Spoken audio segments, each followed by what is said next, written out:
You talk about Ray Tanner, obviously the legend that he is. And again, we had some convo off air, if you will. And I mean, it's very well documented at this point, man. I've had so many former Carolina baseball players, which, is a blessing to have them on the airwaves. And everybody has sort of a different experience with Tanner, like Morales. I had him on a couple of weeks ago, and he's kind of a similar story where it's like, it's just a very interesting dynamic, like when you get on campus and he's recruiting you and everything else. But like your personal experience with the Ray Tanner, and again, you can go as in depth as you like, but obviously a guy that, I think like many of the greats, man, like Garrido, Mike Martin at Florida State, the way Tanner did things and does things. And you look at Corbin and others, man, they all have kind of the way they operate. And, but he gets the most out of his players, and it obviously worked. And his track record at South Carolina, I mean, the wins and the College World Series appearances, and obviously the rings, man, it speaks for itself. But your interactions with Ray, was he what you expected? I mean, was he different? Was he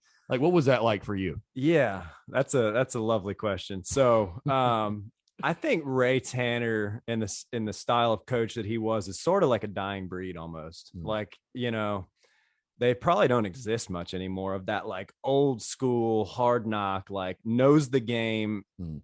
Just by his presence alone, he demands that respect. It's just weird. It's almost like a father figure type thing that of like, your dad never has to hit you because he already has the respect. Kind of, it's like one of those weird things. Like, it's like, he just has this presence. And before the championships, he was already one of the greats. So like, So, I had a bunch of friends that had been playing at USC before I got here. And of course I heard all the same Tanner stories. It's going to be pretty hardcore when you get here. He's an old school cat, tough SOB, he's a tough dude, but he, as you said, he gets the best out of his guys. And funny enough is a bunch of my teammates would say that he knew how specifically to speak to him as opposed to him.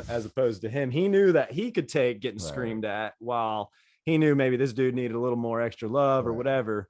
And so Ray Tanner now, he's actually my main partner in this film. Yeah. So we're making a documentary style 30 for 30 style film on these championship teams, really trying to go into them.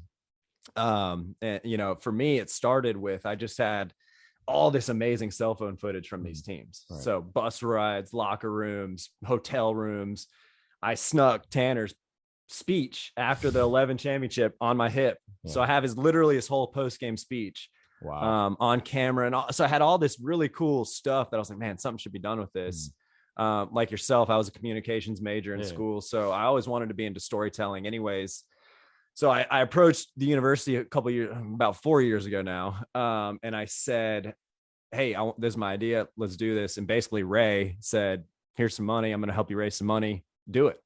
And so he's been my main supporter and main partner in this. That's awesome. So it's been a beautiful thing. Like, he wants to get this story told and to bring this back for Carolina people to relive it. And so now Tanner, with that all being said, he and I have a very interesting relationship. As I said, I've known him since I was 15. Now I'm 31, 15 years plus. I've known this guy and been very close to him. And our relationships evolved in a very lovely and strange way over the years since, especially working together on this film. But here's what I'll say about Ray is there was an evolution to Ray that I like to say it this way. Like I said, Ray was he was going to go down as one of the greats before these championships. And in those years, he was that stickler, old school, like one and done. If you're in trouble, you're gone. I don't see this any other way, kind of thing. The years I was there and around that time, we all experienced this evolution of Ray Tanner and saw him sort of soften in some ways, but not to where he wasn't still getting the best out of his players, but he allowed them to sort of be themselves. And he allowed sort of, these two teams, 10 and 11, were just wild teams. And he allowed that. I mean, there wasn't necessarily, I don't know if he would have allowed that in older days. But, and I've talked to Steve Pierce and a few other guys from those old days, and they all got Tanner stories to where you're like, dang. But, I have a funny one where, we were doing base running drills and we're at second base and they're hitting, to the shortstop. So you have to decide if you're going to third or running back to second. Right. So you're the base runner. And so and this was like before I was playing at all. This is like I'm brand new on the team. This was like, I'm like one of my first practices, I think, if I even recall. And so I'm on second base, and the outfielders are, we're doing these running drills, and they hit a ball to to second base, to the shortstop. And I remember I went back, and Ray calls. He stops all of practice. He goes, "What? You didn't think you could have made it a third?